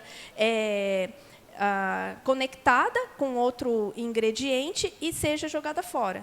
Tá? Mas para você controlar o desenvolvimento fúngico, é lançar mão de ácido orgânico. Né? Agora, para você controlar a contaminação de micotoxina, é você primeiro controlar o fungo, mas tem que usar adsorvente, porque mesmo que você mate todo o fungo que está lá, se ele estava lá, ele soltou a micotoxina na dieta. E só complementando, é mais ou menos isso. Que qualquer tipo de alimento hoje tem fungo, você tem que usar alguma metodologia, alguma ferramenta para diminuir a concentração dele. Por exemplo, você pega uma fruta, como que a gente faz para manter mais tempo ela? A gente vai lá e lava e põe na geladeira. Se a gente não lavasse, depois de 2, 3 dias estaria fungado. No caso assim dos grãos é a mesma coisa. A gente colhe, ele vem com fungo, se a gente conservar ele lá, ele vai produzir micotoxina. A gente joga um ácido para diminuir a concentração de fungo. Se ficar muito tempo lá, eles vão crescer de novo. E aí que tem um problema de novo. Então, o primeiro ponto é conservar bem e usar alguma ferramenta como um ácido orgânico. Segundo ponto, se já tem uma concentração alta, aí já vai ter que trabalhar a questão do adsorvente ainda mais, uma concentração maior para abaixar isso. Seria mais ou menos esses 2 pontos. E só complementando também o raciocínio, para dar exemplo para vocês, um exemplo bem lúdico, né? Lembra quando a gente era criança que a gente via um pontinho verde no pão e ia lá, tirava aquele pontinho verde e comia o resto do pão? A gente comia pão com micotoxina. Com certeza era pelo menos aflatoxina. Porque ele está lá, a partir do momento que você vê aquele pontinho verde, que é o danado do fungo que está se reproduzindo, ele vai soltar micotoxina. Isso acontece muito também em silagem, por exemplo. O produtor fala, mas eu tirei uma camada maior, tal, mas acontece que ela já foi lá para dentro e ela já está contaminada. Ela já contaminou todo o ambiente, entendeu? Pode ser menos ou mais, mas ela já foi para lá. Você pode até tirar a camada que tem o fungo, mas que ela já se espalhou pela silagem toda, ela se espalhou. E uma outra coisa também, que a gente tem o hábito de não fazer limpeza de silos, por exemplo. Né? Se você colocou um grão lá que estava 100% livre de fungo, pode ser que estava lá a micotoxina e contamina o seu grão que você não limpou o seu silo. É um outro hábito também que a gente tem de não fazer limpeza adequada. Mais um aqui, Éder. Na propriedade, a gente bate a ração, prepara a ração na propriedade. Você acha que, na hora de bater a ração, aqui aplica o absorvente ou no coxo? O ideal, né, para melhorar a mistura e para espalhar melhor esse adsorvente, o ideal realmente é você colocá-la no momento da mistura, tá? No seu misturador. Tá? Então, mas eu não tenho como fazer isso, eu vou ter que jogar no coxo. Tudo bem, pode jogar por cima, não tem problema nenhum. Mas se tem essa parte de fábrica, é o ideal, porque você vai espalhar todo o adsorvente, todo animal, todo bocado que ele for pegar, ele vai estar pegando um equilíbrio de adsorvente ideal. Tá? E uma outra coisa importante, desculpa cortar. Eu já peguei contaminação de coxo maior do que na fábrica. E, ao contrário também, na fábrica maior que no coxo. Ou seja, tem que limpar os equipamentos e também coxo dos animais, porque fica lá, é praga, fica lá o ano inteiro que... Como que limpa? Então, aí a gente lança a mão de algumas estratégias, né? Como que limpa, por exemplo, um misturador? O ideal é que você coloque pelo menos 50% de milho, que é o que vai ter mais na fazenda ali, né? E você bata ali o número de minutos que você tem por hábito e você já vai fazer uma pré-limpeza. Às vezes, se tem crosta, é preciso parar o misturador, abrir, fazer raspagem. Então, assim, tem vários tipos. Coxo, o ideal é que lave ou faça varredura, né? Porque, outra coisa também que a gente recomenda, fazer limpeza do TMR, do vagão, porque, na verdade, saiu lá legal, está um grão bacana, está uma silagem pouco contaminada e o seu vagão está cheio de crosta, está, né, totalmente contaminado. Boa noite, Gênio. Gênio, você falou da inclusão nas rações, me atentou muito à parte de mineral. Aqui no nosso estado, a gente tem uma particularidade, agora, principalmente começa agora, o pantaneiro compra sal para até maio do ano que vem, por causa da cheia. A volatilidade do adsorvente, ele se mantém ou se perde? Porque, de repente, a gente está vendendo uma coisa e chega com 2, 3 meses, ele já não tem mais validade. Não, a validade dele é geralmente 1 ano, mesmo com mistura. Ele não tem interação com os nutrientes da dieta, então ele não vai perder a eficácia dele quando no intestino, tá? Tem uma pergunta aqui também de mais uma pessoa, que João Henrique Carru está perguntando qual é o comportamento ou uso do produto no sistema TIP, terminação intensiva a pasto, porque ele deve dar ração e soltar o animal para poder pastejar, né? Tem alguma recomendação de uso? Na terminação intensa pasta, você usa uma concentração alta também de uma dieta, seria um semi-confinamento, entre aspas, né, que eu vou falar. Você usa uma concentração alta aí de grãos também, né, na dieta, então você usa o pasto, mas uma concentração grande aí de concentrado para você trabalhar. Então, esses grãos têm a concentração de micotoxina, geralmente você vai trabalhar uma dose ajustada, aí pensando nessa quantidade que você está fornecendo para o animal, né, de fornecimento. Então, você trabalha ali pelo menos com o mínimo ali, trabalhando com os 15 gramas, assim, mas lógico que vai depender também da matéria-prima que ele está trabalhando. Como a Jane falou, se pega aí um farelo, resíduo de amendoim que vai fazer compor a dieta do TIP, você vai ter que entrar uma concentração grande. Então, isso aí você vai ter que usar sim a resposta, vai depender o quanto aí de qual as matérias-primas que ele está trabalhando, mas vai trabalhar normalmente na média aí, no mínimo aí 15 gramas animal ao dia. Tá bem. Mas só para completar, eu tenho cliente que usa em sal mineral também. Ele coloca lá no coxo com o sal mineral, calcula, como o Rodrigo falou, cabeça dia, e aí ele está utilizando e está tendo um bom resultado. Só completando também, que a gente fala do adsorvente, ele tem a função de adsorção, mas os componentes deles têm uma ação muito importante ruminalmente, que eu falo, os beta-glucanos que ela comentou, as paredes de levedura, são substratos para bactérias benéficas que melhoram a digestibilidade de fibra e de amido, no caso de energia ali que você tem.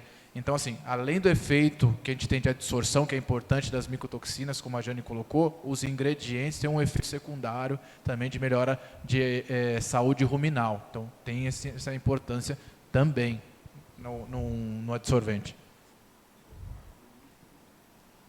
Boa noite, Rodrigo. Boa noite. Sou o João Guimarães. Queria fazer uma pergunta.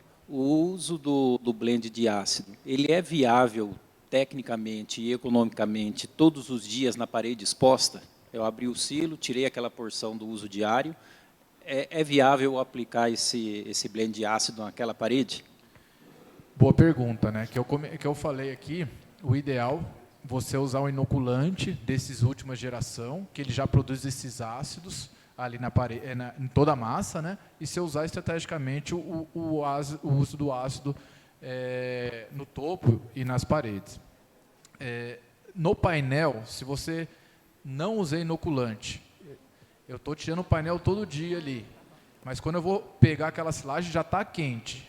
Então, vou ter que usar o ácido ali, porque ali tem uma concentração de fungo muito grande que já está crescendo. Então, uma forma de você usar o ácido, vocês têm que pensar que o ácido é como se fosse ter um monte de mosca aqui, que seriam os fungos, entre aspas, eu jogo um inseticida. O ácido, você vai estar reduzindo aquela carga ali, para caso o pouco que fica demorar muito tempo mais para crescer e deteriorar aquilo ali. Então, se tem um painel de silo que eu não estou conseguindo fazer um manejo, que ele está esquentando, eu vou ter que jogar no painel, ou mesmo no TMR, no vagão forrageiro que você está misturando ali para chegar no coxo, não esquentar lá no coxo. E depois fazer um segundo trato mais tarde, e aquilo vai remontar e vai esquentar ainda mais. Se quando chegar no dia seguinte lá está quente, você não quer isso. Então, sim, se você não tem, se não fez uma inoculação com inoculante de última geração aí, que produz os ácidos já na massa, então você vai ter que pensar em trabalhar sim com o ácido para minimizar a perda. E outro ponto que eu não coloquei, esses ácidos orgânicos que eu falei, o ácido propiônico principalmente, ou produzido com o inoculante, ou ele por fora, o ácido propiônico ele é o precursor de energia para ruminantes, ou seja, o ácido propiônico vai virar glicose. Quando o animal come amido, milho vira ácido propiônico, e o ácido propiônico vai virar glicose, que é energia, que é ganho de peso, é produção de leite. Então, assim, é um produto que, às vezes, ele tem uma ação antifúngica, fisiologicamente é um produto rico para o animal também como substrato, tá? Na nutrição. Isso eu não destaquei, mas é muito importante estar falando isso aqui. O ácido acético é a mesma coisa, ele é precursor de gordura, então ele vai melhorar a questão de produção de gordura do animal.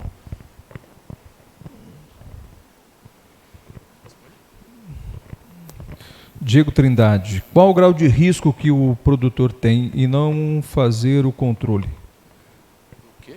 Qual o grau de risco que o produtor tem em não utilizar um sistema de controle nutricional, falando dos produtos? Dos produtos, ele está perdendo desempenho, né? Toda vez que a gente vê com um animal, o pessoal faz uma inoculação desse, pensando no ganho de peso, melhora, o que acontece? Uma silagem, falando da silagem depois da micotoxina, a gente vê, a Jenny vai, se falar, vai ficar a noite inteira falando aqui só das perdas, mas enfim, em resumo. Se fazer um alimento com qualidade, que até no estudo que eu coloquei, um alimento que você inoculou, o mesmo alimento ele melhorou a digestibilidade. O animal, então, se ele comer o mesmo 1 kg do alimento, ele vai aproveitar 4% a mais. Então, aquilo lá vai virar o quê? Ganho de peso ou produção de leite. O fato de não esquentar, ele vai comer mais. Para o animal ganhar mais peso, ele tem que comer mais. Então, ele comendo mais, ele vai ganhar mais peso, vai converter melhor. Então, isso aí você já ganha de peso. Os estudos mostram, mais básico, você usar um inoculante que não tem essa função, já ganha aí em torno aí, mais ou menos aí de 1 litro, a gente vê 1,5 litros, pensando em leite. Ganha de peso aí 100, 150 gramas, você trabalhando só com essa questão de manejo, né, que a gente está colocando ferramentas. Quando você coloca um adsorvente, aí a gente pode falar até em detalhes. Na verdade, o principal risco é o animal perder o animal, né, o animal morrer. Mas o primeiro risco seria a perda de peso, perda de desempenho ou leiteiro, né? Então, assim, ele tem um risco muito grande e, assim, os danos reprodutivos também na fazenda são imensuráveis, assim. Tá bem. Bom, entendi grau de risco. Qual que é em percentual? Por exemplo, tem 10% de risco se não estabelecer um protocolo dentro da fazenda, 10%, 20%, qual que é o grau de risco dele? Mas acho que está respondido também. É necessário estabelecer esse protocolo para poder... Mas, sabe, é muito difícil a gente mensurar o percentual, porque, como eu falei, às vezes você tem lá um tipo de micotoxina, às vezes você tem uma associação, às vezes ela está num nível baixo, às vezes ela está num nível alto. O ideal é fazer monitoria o ano todo, né? E aí, de repente, a própria fazenda fazer esse tipo de monitoria. Eu saí disso e fui para isso, né? Então, por exemplo, não consigo mensurar muito percentuais, porque vai depender muito do que ele tem ali de contaminação. Seria, às vezes, até 100%, porque se o animal morre, você perdeu 100% daquilo ali, entendeu? Tá bem. Bom, a gente vai dar sequência, nós queremos agradecer aos dois palestrantes, doutor Rodrigo Gardinal, doutora Jane Gonçalves, que trouxeram para a gente essas informações. Eu quero convidar, cadê o Diego? Cadê, Diego, por favor, Diego Carvalho, da Demais Agro, só para uma palavrinha bem rápida aqui, até uma forma de agradecimento àquelas pessoas que vieram prestigiar o evento, o Sicredi que apoiou esse acontecimento, esse evento, e essa parceria que nasce entre a VLN, Serviçal, Canlim, Demais Agro, e também agradecer aqui ao SBA, Canal do Boi e Agrocanal. Exatamente. Boa noite a todos. Queria só aqui agradecer a presença aos nossos telespectadores aí do Agrocanal, ao seu Cláudio, muito obrigado também aí. E queria dizer também aqui que hoje nós estamos com uma parceria com a Serviçal, né, que vão colocar os produtos dentro da linha deles lá. E os produtos separadamente a gente está vendendo aqui com uma parceria com a VetMais aqui em Campo Grande. Tá bom? Muito obrigado a todos. Obrigado, Diego. Doutora Ana Cristina Bezerra, por favor. Ela também quer trazer uma palavrinha em nome da empresa, da Serviçal, para falar com os senhores, em especial aqueles que já são clientes da empresa, né, Ana? Ótimo, gente. Gente, muito obrigada pela presença no evento hoje. E vocês devem estar se perguntando aí por que a Serviçal veio trazer essa notícia de que tem uma coisa que faz perder peso no produto que vocês podem estar usando. Então, a Serviçal, ela, nesses 31 anos de empresa, ela sempre trabalhou de forma o mais técnico possível, trabalhando com formulação sobre encomenda, fazendo análise de passo para fazer fórmula especial para a fazenda. E o nosso objetivo é que cada cliente nosso consiga obter o máximo de resultado com o produto que a gente vai entregar para eles. Então, essa que é a nossa ideia. Você lá na sua propriedade vai estar utilizando o produto da Serviçal com o máximo de resultado que você pode ter. E chegamos nessa informação da micotoxina. Como a Jane pontuou muito bem, não tem uma regra. Você pode ter um silo que está tudo limpinho e aconteceu de ter um pouco de fungo lá e aparecer um pouco de micotoxina. Então, a gente faz formulações, põe ionóforo, põe aditivo, põe vários elementos que podem aumentar o ganho de peso na sua propriedade, e aí existe um outro produto lá, que não foi a empresa que colocou, mas apareceu ali, que pode estar tirando o seu ganho. Então, a nossa ideia como empresa é levar para vocês isso da melhor forma possível. Quando a gente faz uma análise de pastagem para fazer uma formulação especial, é para entregar o melhor produto para vocês. E quando a gente chega nesse ponto da ração, se você está fornecendo produtos em que você vai ter uma alta ingestão de grãos, como uma ração para equino, a Jane pontuou aqui, assim, mais detalhe, em equino, essas micotoxinas são muito mais preocupantes, porque o equino é mais sensível. Então, quando a gente está trabalhando com esse tipo de produto, por que eu vou deixar o meu cliente correr risco? Então, a gente vai trabalhar na nossa linha de produtos, na parte principalmente de ração. Por que na ração? Porque são os produtos que têm maior consumo. Então, não é dose, não é parte por bilhão. Eu não preciso colocar num produto que eu vou colocar pouco grão. Mas nos produtos onde a gente tem uma inclusão maior de grão, como as rações, principalmente, a gente tem ração para touros e matrizes, rações para bezerros. Vocês têm ali uma apresentação até num folderzinho com o CRIP, para desmama precoce.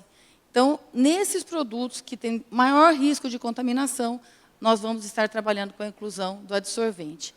E outro detalhe, vai ser o papel da Serviçal fazer esse monitoramento que a Jane pontuou. Então, nas nossas amostras de milho que nós compramos, nós estamos acompanhando a contaminação de micotoxina. E é assim, gente, ó, é uma gangorra. Tem milho que vem com quase nada, tem milho que vem com muito pouquinho, tem milho que vem com um pouco mais. E o senhor colocou, como que eu resolvo? Eu misturo lá na fazenda, nós temos aqui outro cliente também que mistura na fazenda. Vem fazer o núcleo conosco. A gente faz o núcleo e já coloca o adsorvente no núcleo que o senhor vai misturar na ração. precisa fazer o controle do milho, a Jane pontuou muito bem aqui várias situações que vocês podem fazer o acompanhamento.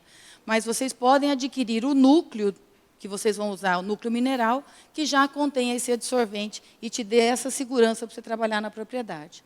Então, é por isso que a Serviçal apostou nessa ideia e vai levar esse produto até vocês, dentro dos nossos já produtos prontos, ou nos nossos núcleos, para vocês prepararem os produtos na fazenda. É essa a ideia da Serviçal, de estar sempre acompanhando. Vocês falam, gente, cada hora aparece uma novidade, né? Tem uma outra coisa que passou batido aqui, mas eu vou pontuar. Nós, hoje, temos integração lavoura-pecuária. Você planta o milho, embaixo do milho está capim. Você colhe o milho, põe o gado para comer o pasto. E o milho que ficou lá no pasto? Esse milho está livre de micotoxina, será? Então, às vezes, um produto que você vai utilizar na integração lavoura-pecuária também seja interessante a gente trabalhar com um produto que tenha a segurança de um adsorvente de micotoxina. Então, eu quero, mais uma vez, agradecer muito a presença de todos vocês, tá? E colocar a Serviçal à inteira disposição de todos. Quem é cliente já conhece o jeito que a gente trabalha, quem não é cliente, venha conhecer, venha saber como a gente pode atender vocês e garanto que vai ser da melhor forma possível. Tá? Mais uma vez, muito obrigada. E a gente acho que vai partir para uma parte bem interessante do evento, que eu acredito que vocês vão gostar também. Legal. Doutora Ana Cristina Bezerra, agradecer também o Betinho, né, e a Roberta. Cadê a Robertinha? Betinho, obrigado, viu? Cadê a Robertinha? Quer falar, Robertinha? Não, Roberta Maia? Bom, então nós vamos encerrando por aqui a transmissão, né, pelo Agrocanal. Aqui no recinto a gente continua, né? A gente tem agora um jantar, uma pizza entre amigos. Os senhores todos são convidados. Só vão sair daqui depois que vocês comerem pizza, tá bom? Gente, obrigado a todos, viu? Muito obrigado.